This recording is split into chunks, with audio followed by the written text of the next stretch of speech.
En el Antiguo Testamento el pueblo de Israel, hermanos, tuvo tres tipos de gobiernos. El primero, que estaban bajo la ley, estamos hablando después del tiempo que fueron libertados de la esclavitud en Egipto. Estaban bajo el tiempo de la ley, en las tablas de la ley que Dios le dio a Moisés, y se regieron por ese tipo de gobierno por mucho tiempo. Luego vino el tiempo de los jueces, que es el tiempo donde los profetas y los jueces designados estaban dirigiendo el pueblo, que hacían valer la ley de Moisés y en un balance también de la palabra del Señor. Y luego vino el tiempo de la monarquía, que es donde comenzó con el primer rey de Israel, que es Saúl, y fue ungido por el profeta Samuel. Entonces, durante ese tiempo, los profetas tenían un papel bien importante en el pueblo de Dios, pero empezó a haber un decaimiento después de que Saúl, como primer rey, vino el rey David, tomó el trono su hijo Salomón, luego vinieron los hijos de Salomón, que es Roboam y Jeroboam, se dividió el reino y el reino nunca volvió a estar junto. Entonces, hubo una decadencia en lo que es el verdadero amor por Dios. Los profetas cada vez iban siendo más irrespetados, perdieron el respeto por la palabra del Señor, empezaron a meter idolatría, a servir a otros dioses, a hacer un montón de cosas que desagradan a Dios. En el Antiguo Testamento se habla de 16 profetas, ¿verdad? Se separan, 12 de ellos fueron profetas menores, se les califica como profetas menores, y de los 16 hay 4 que se les califica como profetas mayores. Los profetas mayores no son, hermanos, porque son más importantes que los otros 12 profetas menores, es porque tienen más escritos y fueron ellos más notables porque tienen muchas páginas en la escritura. Entonces por eso se les califica como profetas mayores. Entre los profetas mayores están Isaías, Jeremías, Ezequiel y Daniel, del cual el día de hoy vamos a hablar del profeta Jeremías. Y quiero que me acompañen a la palabra. En el libro de Jeremías, capítulo 18, vamos a leer del versículo 1 al versículo 8. ¿Ven? Y leemos la palabra en el nombre del Padre, en nombre del Hijo y el Espíritu Santo. Esta es la palabra del Señor que vino a Jeremías. Número 2. Baja ahora mismo a la casa del alfarero, ahí te comunicaré mi mensaje. Entonces bajé a la casa del alfarero y lo encontré trabajando en el torno. Pero la vasija que estaba modelando se le deshizo en las manos. Así que volvió a hacer otra vasija hasta que le pareció que había quedado bien. Diga, hasta que le pareció que había quedado bien. Número 5. En ese momento la palabra del Señor vino a mí y me dijo: pueblo de Israel, ¿acaso no puedo hacer con ustedes lo mismo que hace este alfarero con el barro? Afirma el Señor: ustedes, pueblo de Israel, son en mis manos como el barro en las manos del alfarero. En un momento puedo hablar de arrancar, destruir una nación o un reino, pero si la nación de la cual hablé se arrepiente de su maldad, también yo me arrepentiré del castigo que había pensado infligirles. Dios bendiga su palabra. Muy importante esta parte porque el profeta estaba en su comodidad. No dice exactamente, en la versión Reina Valera dice que le dijo Dios: levántate. Puede ser que estaba en su cama, en una hamaca, sentado tal vez abajo de un árbol, pero que el Señor le dijo en el versículo 2 del capítulo 18: baja ahora mismo a la casa del alfarero, ahí te comunicaré mi mensaje.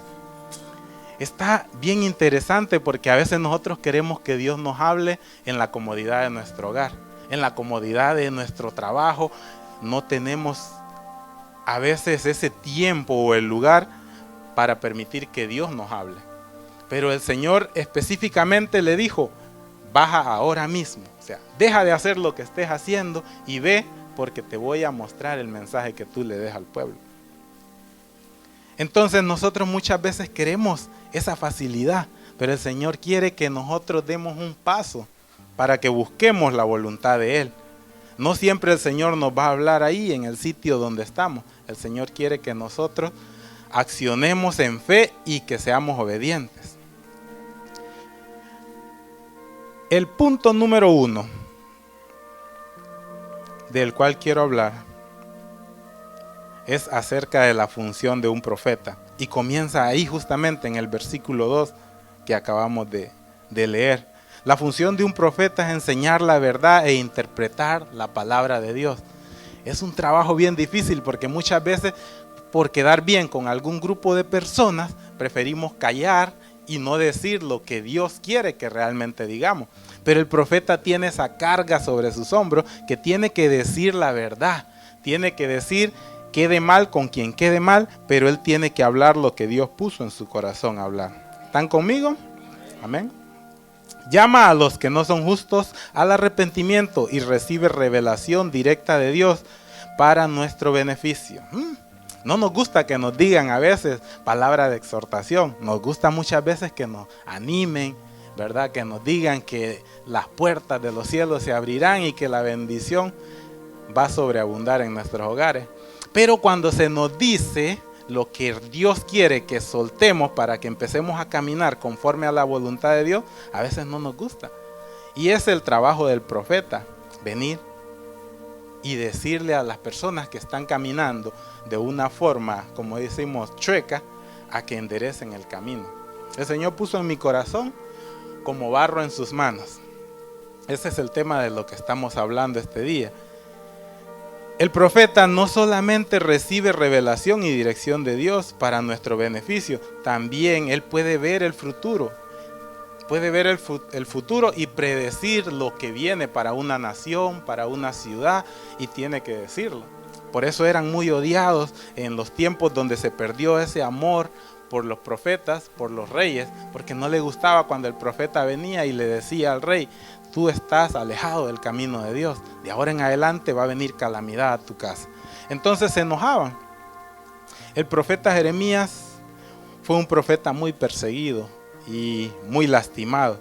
En la historia podemos ver cómo una y otra vez cualquiera le hacía daño. Venían los sacerdotes que adoraban a otros dioses, los de Baal, los de Acera, y cuando lo oían predicando en los parques o predicando afuera del palacio, se enojaban con él, lo tomaban.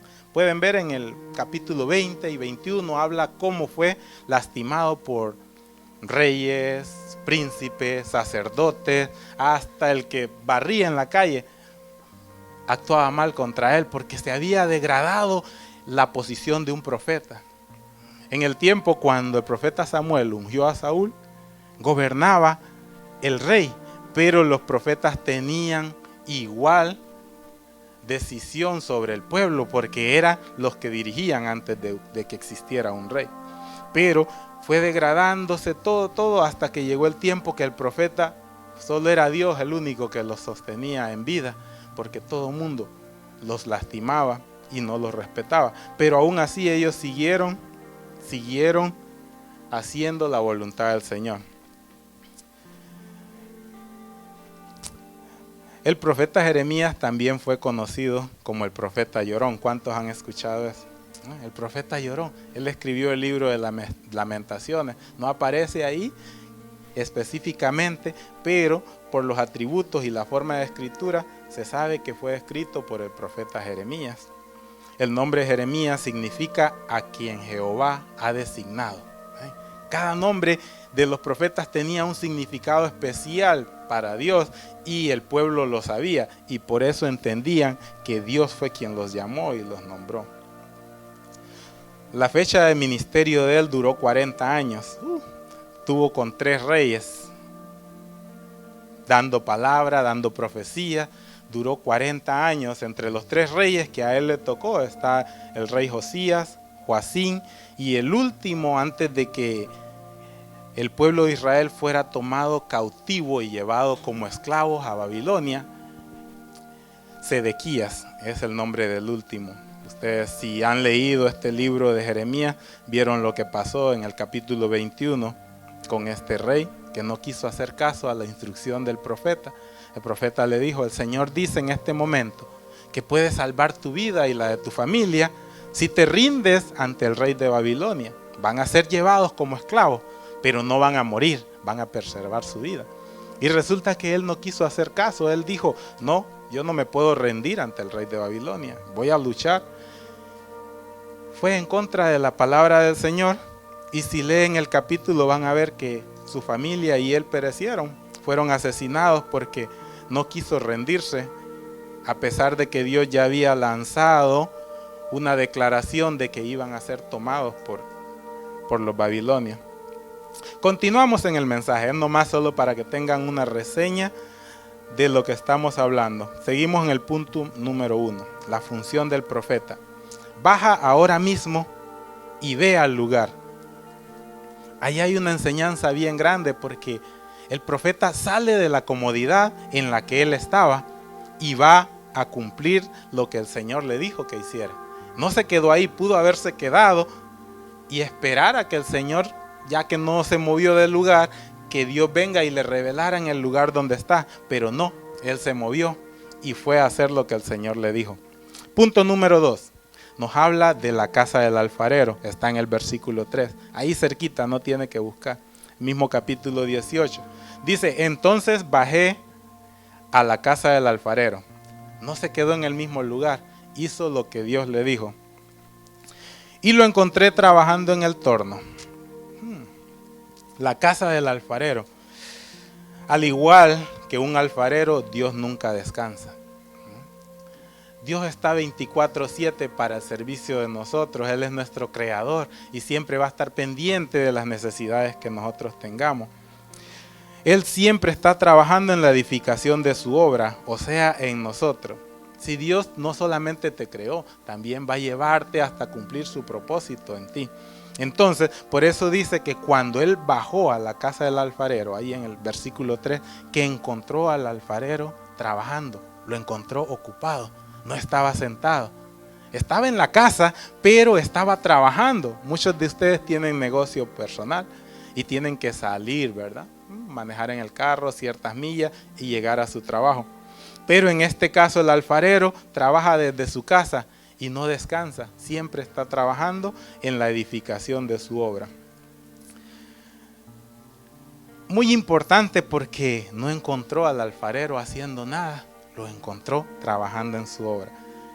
El alfarero del cual se refiere, hermanos, está hablando de Dios. Está hablando de Dios ante nosotros. Dios, cuando está trabajando en nuestra vida, no descansa también. Nosotros necesitamos constante atención y es lo que Dios hace, siempre está vigilante. El torno de un alfarero representa el amor de Dios por su creación. Dios siempre está vigilando, viendo por la necesidad de nosotros. Representa el amor de Dios por su creación. Y son movidos. El torno tiene 2 ruedas centrales, una arriba, otra abajo, y es movida por un eje, ¿verdad? En aquellos tiempos lo hacían manualmente, como una especie de pedal de bicicleta. Ahora ya en estos tiempos modernos es con un botón o un pedal eléctrico donde puedes escoger la velocidad que quieres. Pero en aquel tiempo no. Habla de 2 ruedas. La mesa del alfarero representa el amor de Dios por su creación, y es por eso que tiene una forma redonda, hermano. Es una forma redonda porque cuando tú ves un círculo, representa el amor de Dios, no tiene principio ni tiene final. Usted dirá: sí, el amor de Dios tiene principio. Yo recuerdo el día en que entregué mi vida a Cristo como mi Salvador. Ese es el principio del amor de Dios. Pero ¿qué hay cuando usted cae? Cuando usted falla y viene Dios, lo perdona, lo levanta. Es un nuevo comienzo del amor de Dios en su vida. Puede tener una fecha como récord de cuando usted aceptó a Dios, pero también tiene que estar consciente de que no ha sido fiel todo el tiempo. Nosotros le fallamos a Dios. Y es un amor que inicia cada día cuando el Señor viene y muestra su amor perdonándote y volviéndote a formar en una nueva persona, en una nueva creación. ¿Cuántos dicen amén? representa el amor de Dios la forma circular. Los 40 años, hermanos, que el pueblo de Israel pasó en el desierto, fue un proceso que fue llevado en la casa del alfarero, ¿verdad? Tuvieron 40 años en el desierto pasando por muchas dificultades, pero era un proceso el cual Dios estaba trabajando en la edificación de su pueblo. Yo no sé en qué proceso estás tú en este momento, si estás en el vientre de un pez o estás en el foso de los leones. No sé en qué proceso te tiene el Señor en este momento. Lo que te quiero decir es que cual sea el proceso en el que estás pasando, es porque el Señor te tiene en la mesa del alfarero. ¿Cuántos dicen amén? Y tienes que confiar en que sus manos están trabajando en la obra que Él comenzó a crear. Dice ahí algo bien importante. El punto número 3 está en el versículo 4, lo vamos a leer ahora mismo. Pero la vasija que estaba moldeando se deshizo en las manos. Así que volvió a hacer otra nueva vasija hasta que le pareció que había quedado bien. Nosotros muchas veces queremos que hacer al Señor responsable de los problemas o de las fallas con las que nosotros estamos. Dice que Él hizo la vasija y la dejó en el punto hasta donde le pareció que había quedado bien.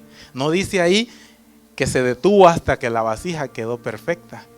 Nosotros somos imperfectos. El Señor se le deshizo en las manos del propio Creador. Eso quiere decir de que Dios está consciente que no somos perfectos. Por eso nos mandó al Señor Jesucristo, para que tengamos un ejemplo a seguir del varón perfecto. Entonces, estamos expuestos a caer, pero tenemos las manos del Señor que está siempre dispuesta a levantarnos, a formarnos nuevamente y a hacer una nueva vasija de esa que se echó a perder. Dice que en las manos de su Creador se echó a perder.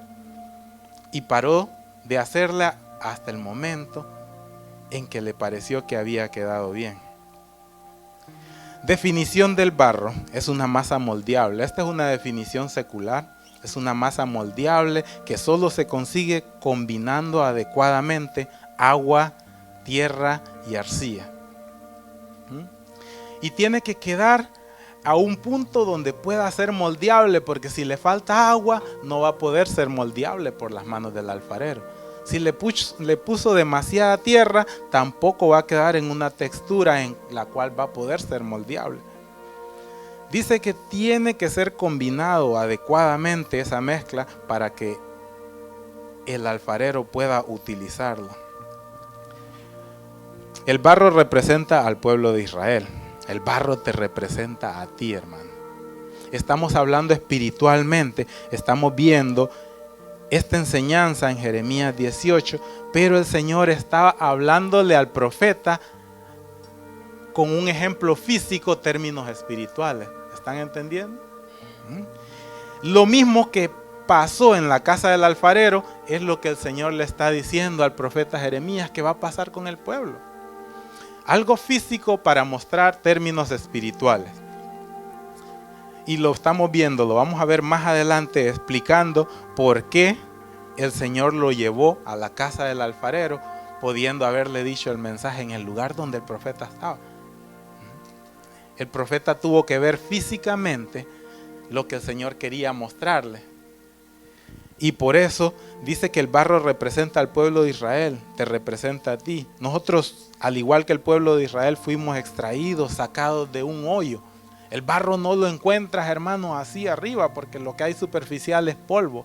Para encontrar la tierra o el barro correcto tienes que escarbar y está a profundidades.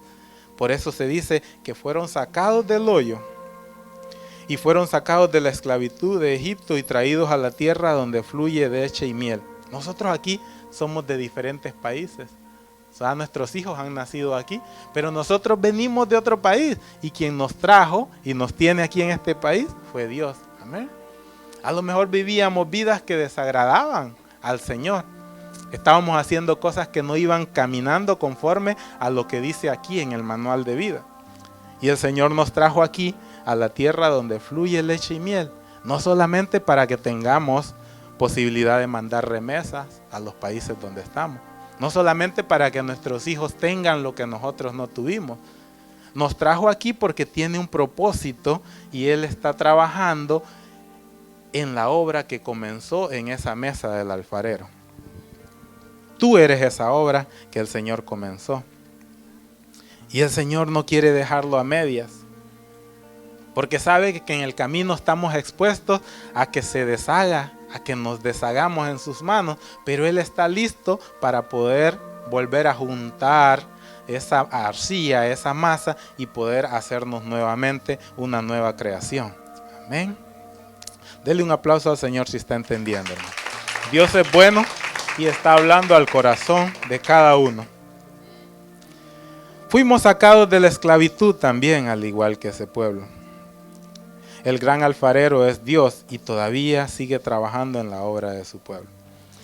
Así como el pueblo de Israel fue sacado de un hoyo oscuro de la esclavitud y llevado al reino de su amado Hijo, nosotros también. Para que el Señor siga formándonos conforme a su imagen. Así como el barro, hermanos, es importante para el alfarero, así mismo es importante usted para el Señor. Un alfarero no puede seguir trabajando si se le acabó la materia prima. Y Dios puso en su corazón la creación del hombre. Y Él no ha terminado con esa creación. Hasta el día de hoy sigue trabajando en nuestras vidas. Y por eso sabemos que Dios nos perdona cuando nos equivocamos. Dios nos restaura cuando caemos. Que cuando nosotros pecamos, Dios nos perdona. Y nos dice, adelante hijo, tú no estás en el suelo, estás en la mesa del alfarero, pero vas a salir de esta mesa. Amén. Vas a salir de la mesa del proceso. Gloria a Dios. No te vas a quedar en la mesa del alfarero. El Señor tiene un propósito para ti y no es todo el tiempo sobre la mesa del proceso. Dios no se cansa de hacer de nosotros nuevas criaturas, a pesar que al igual que las vasijas nos descompongamos en sus manos. Dios es grande en misericordia y lento para la ira. Nosotros sabemos que cuando nos caemos somos levantados, pero también tenemos que ser conscientes de que aunque Dios sea grande en misericordia, es lento para la ira. Eso quiere decir de que no es que no tenga ira, simplemente es lento y nos da muchas oportunidades. Así que no podemos venir y jugar con el corazón de Dios, porque Él lleva su inventario. Ya voy haciendo 2 vasijas de este mismo barro. Ya voy haciendo 3 vasijas de este mismo barro. Ay, hermano, tenga cuidado. No crea que el Señor pone en un libro ahí y lo pone en el archivo. Él lleva un inventario de las veces en que ha tenido que hacer y deshacer. Lleva un inventario de las veces que ha tenido que darte una nueva figura, una nueva forma. El Señor hablando. Seguimos el punto número 4. Vamos a leer el versículo 5 y 6 y vamos a ver qué el Señor nos tiene en esta enseñanza. Versículos 5 y 6 del capítulo 18. En ese momento, la palabra del Señor vino a mí y me dijo: pueblo de Israel, ¿acaso no puedo hacer con ustedes lo mismo que hace este alfarero con el barro? Afirma el Señor. Ustedes, pueblo de Israel, son en mis manos como el barro en las manos del alfarero. Tremendo, ¿verdad? La palabra nos dice que el profeta observó que la vasija se deshacía en las manos del alfarero. Y con gran amor él vino, no le gustó, pero dijo: voy a rehusar este mismo barro y voy a hacer otra nueva vasija. Pero, porque el corazón de Dios es tan grande, usó ese mismo barro para crear una nueva vasija.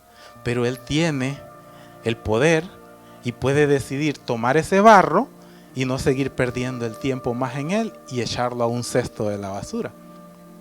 Por eso que tenemos que tener cuidado y aprovechar las oportunidades que Dios nos da y estar conscientes que cada vez que el Señor nos ama y nos tiene paciencia, también estar consciente que así como volvió a ser una nueva criatura de nosotros, puede desecharnos cuando Él tenga el antojo de hacerlo. Amén. No tiene la obligación de estar perdiendo el tiempo contigo ni conmigo. Señor puede desecharte y comenzar una nueva obra con un barro nuevo, un barro diferente. Pero el Señor sigue invirtiendo tiempo en nosotros y tenemos que estar conscientes de que Dios es amor. Punto número 4, la revelación de Dios. Dice de que ahí cuando llegó en el versículo 5, en este momento la palabra del Señor vino a mí. El Señor tuvo que sacarlo de donde él estaba y lo llevó a la casa del alfarero. Y cuando él vio con su vista física, pudo entender en términos espirituales lo que Dios quería que comunicara al pueblo de Israel. Dice que en ese momento vino la palabra de Dios. Dios pudo haberle dado la palabra allá donde estaba. No sabemos, no dice la escritura qué estaba haciendo o en dónde estaba, o si se estaba tomando una limonada, una Coca-Cola, una Dr. Pepper. Pero él estaba haciendo algo y el Señor lo sacó de esa comodidad y lo llevó a observar con sus propios ojos. Y entonces observó el profeta que cada vez que la vasija se deshacía, cada vez que la vasija se echaba a perder en sus manos, volvía el Creador y hacía otra nueva. Gracias a Dios que aunque la vasija quedó echada a perder, Él puede volver a hacer otra nueva vasija. Somos hijos de un Padre que nos ama.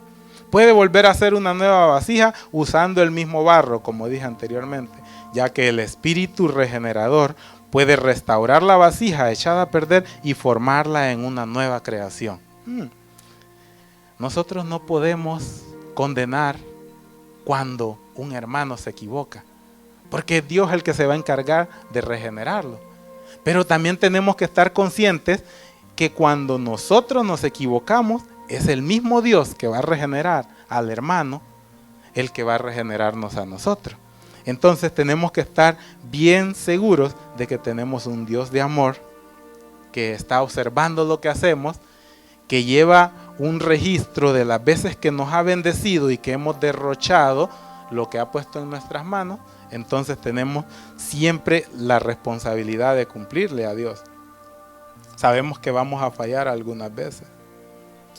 Gracias a Dios que aunque la vasija se echa a perder, Él puede crear una nueva y formarla en una nueva creación que represente el carácter y que represente a su Creador. El alfarero no le conviene dejar una vasija chueca, que esté desnivelada, que esté dispareja, porque cuando pregunten quién la hizo, le afecta. El testimonio de la vasija va a hablar del Creador.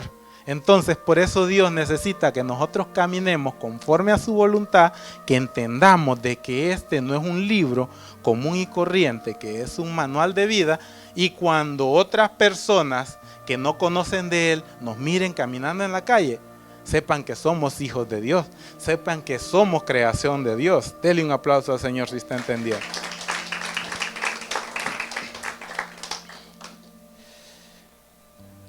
Recuerda, hermano, no eres cualquier vasija, eres creación de Dios.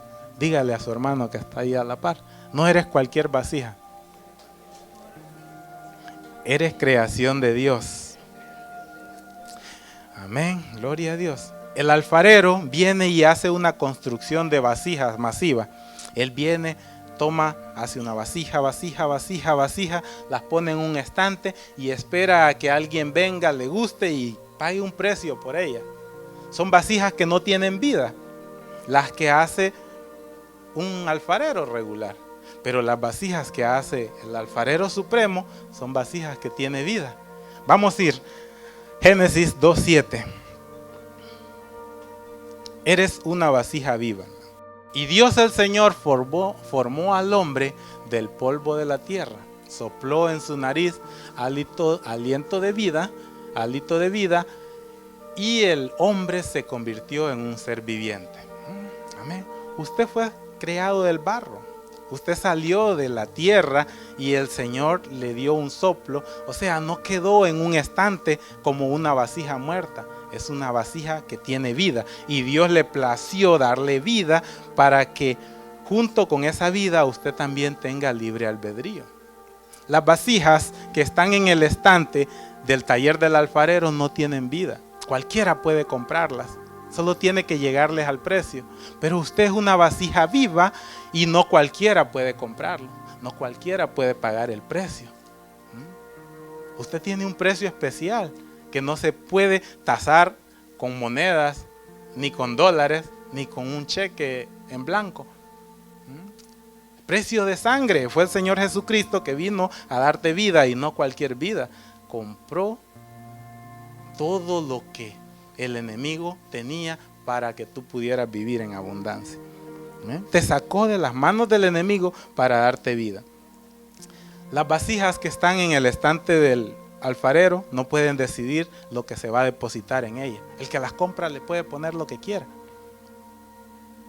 Pero usted tiene libre albedrío. Dice el Señor que le dio soplo de vida.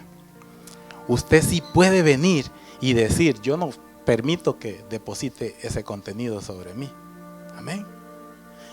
El Señor me compró con un precio especial. Entonces tú puedes venir cuando venga la tentación, cuando venga el enemigo a querer depositar cosas que no vienen de Dios, usted puede decir, hey, yo no permito ese depósito en mí.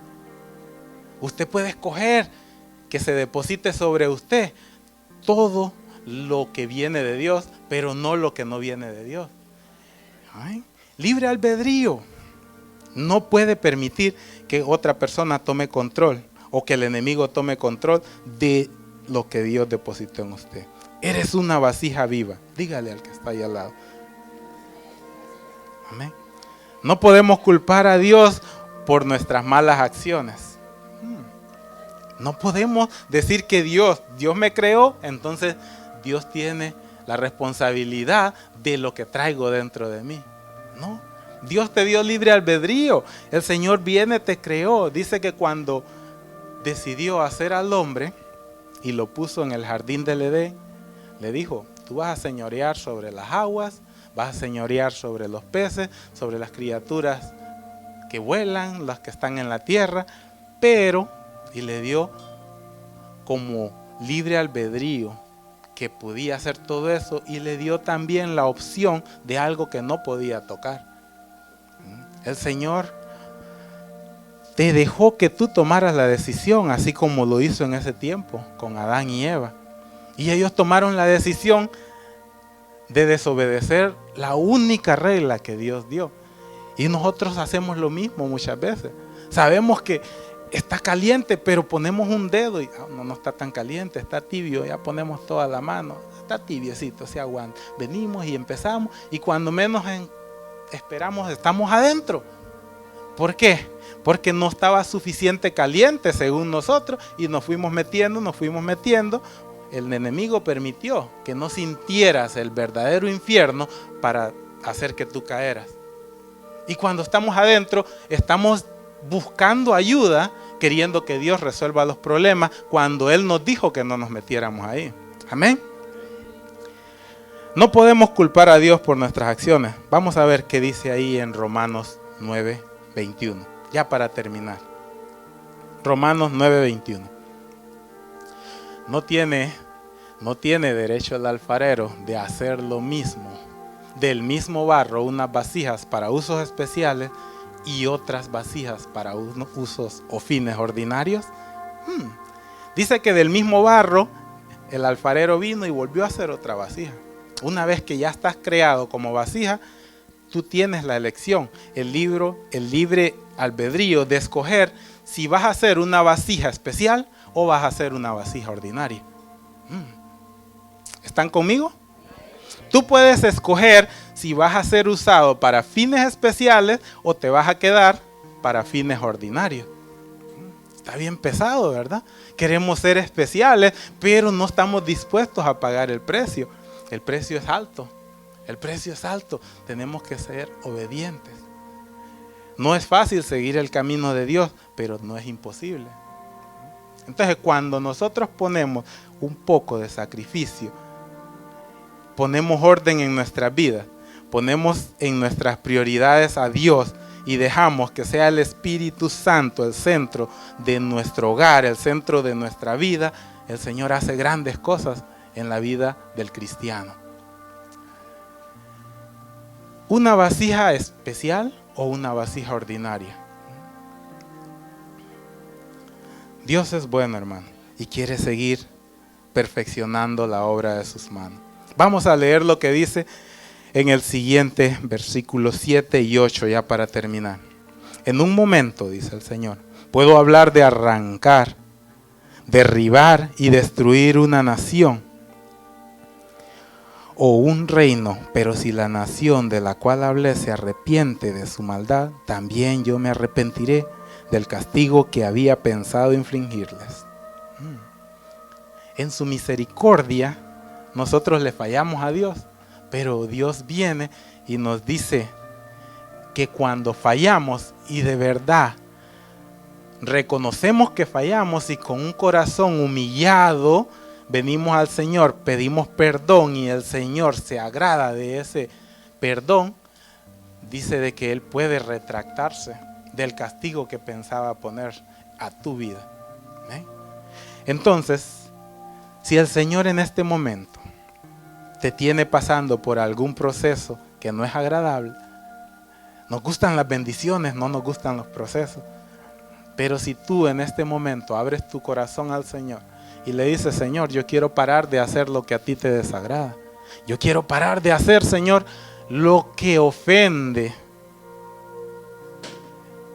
y quiero empezar a caminar en la voluntad tuya. El Señor dice de que el castigo que tenía listo para ti, Él puede retractarse y empezar a trabajar nuevamente en la obra que había comenzado en tu vida. Y cuando el Señor empieza a trabajar en tu vida, parece de que fuera solamente tu vida, pero al trabajar en tu vida cambia el entorno en todo lo que te rodea. El ambiente familiar mejora, el ambiente en el trabajo mejora, el ambiente social mejora, el ambiente económico mejora, te empiezan a abrir puertas de bendición que ni siquiera sabes cómo, pero entiendes de que no fue con tus fuerzas, sino que porque Dios permitiera que así fuera. Dios es bueno, es grande en misericordia y muy lento para la ira. La sorpresa del profeta cuando llegó a la casa del alfarero fue que lo encontró trabajando. Tú tienes que tener la misma seguridad de que el Señor está trabajando. A veces nos desesperamos y sentimos de que la bendición que se nos fue anunciada está tomando mucho tiempo.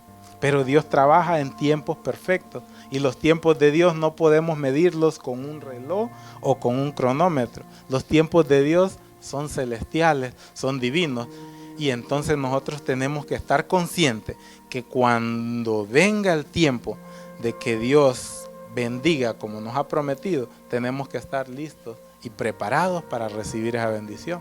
Muchas veces queremos que el Señor venga y bendiga, pero el Señor dice, mijo, te falta poquito, y vuelve a guardar la llave de esa puerta de bendición y te dice, está apartado para ti, pero cuando estés listo, la llave está aquí, lista para abrir esa puerta que está reservada para ti.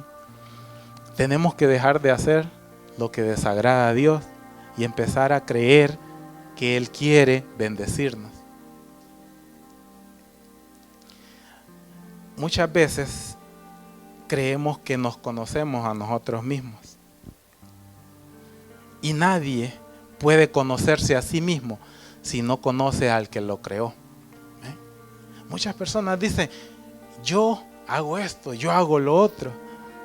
Sabes de tus capacidades físicas, pero no tienes idea de las capacidades de tu creador. Tienes que conocer a tu creador para que tú puedas conocerte a ti mismo.